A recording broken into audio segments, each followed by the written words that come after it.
Bonjour à tous. Donc je me présente, Arnaud Laudrin, donc j'ai 29 ans, je suis originaire de Guénin et donc ça fait maintenant 10 ans que j'habite à l'étranger. Donc j'ai fait 3 ans auparavant en Nouvelle-Zélande où je me suis occupé notamment de 2 crêperies. Ensuite j'ai vécu également un petit peu en Australie et là depuis presque 5 ans maintenant je suis donc en Corée du Sud. Alors les raisons, motivations d'installation à l'étranger, donc ça va être notamment, c'est vrai que quand j'étais beaucoup plus jeune, j'étais vraiment passionné par tous les reportages des expats français donc qui partaient faire leur petite vie à l'étranger. Et donc je me suis dit, ben, pourquoi je pourrais pas le faire? Et donc c'est ce qui m'a motivé en 2009 à, à partir donc en Nouvelle-Zélande, à Auckland. Voilà. Donc, spécificité de l'activité. Donc, moi, maintenant, j'ai ouvert depuis 2 ans une crêperie donc, dans le quartier étudiant de Séoul. Donc, on propose donc, des plats typiques de Bretagne ainsi que beaucoup de vins et de cidre breton. Donc voilà, donc on a une activité on va dire de restauration, mais surtout de bar parce qu'on ferme en général tous les jours entre 4 et 6 heures du matin. Donc voilà. L'évolution, en termes d'évolution, on a ouvert depuis maintenant 1 an et demi un bar à champagne dans le quartier des étrangers de Séoul, donc ça s'appelle À la Tienne.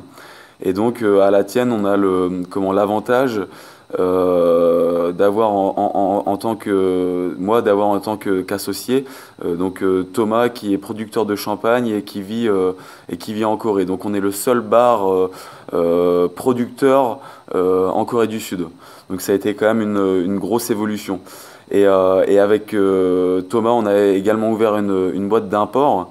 Pour importer des vins notamment bordelais en Corée du Sud qu'on revend après dans notre restaurant ainsi que dans notre bar, mais également qu'on revend pour d'autres business. Communication sur mon activité, je communique pas forcément énormément parce qu'en fait ici on a du monde tous les jours. Là tout à l'heure j'ai le pot de départ du patron de la BNP. Ce soir, donc j'ai une cinquantaine de Français qui vont débarquer. Donc on a vraiment, là maintenant en Corée, on peut vraiment dire qu'on est comment on va dire ça, le rendez-vous des Français. Donc tous les soirs, on a énormément de Français et des Coréens, notamment des artistes.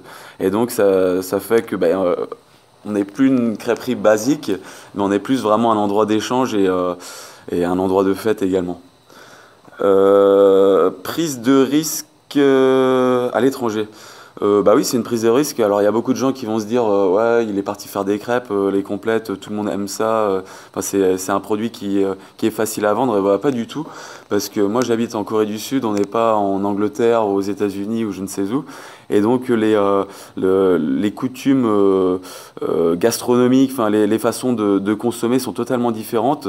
Et donc ça a été un très très gros travail à la base donc de s'adapter au marché coréen. Je reste sur du traditionnel, mais en fait le fait de partir à l'étranger, c'est un challenge.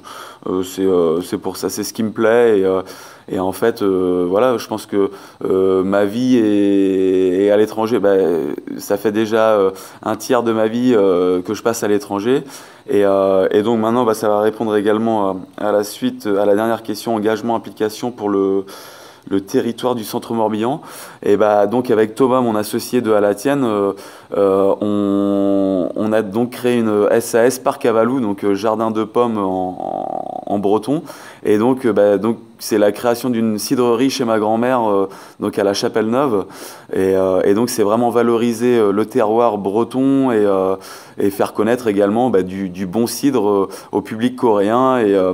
Et voilà, donc pour faire la promotion, on va dire, de la Bretagne, de la France également, au public coréen et vice-versa. Donc peut-être, pourquoi pas un jour lancer le festival coréen de Bretagne. Donc voilà, j'ai dépassé les 4 minutes. Bonne soirée et à bientôt. Merci. Kenavo.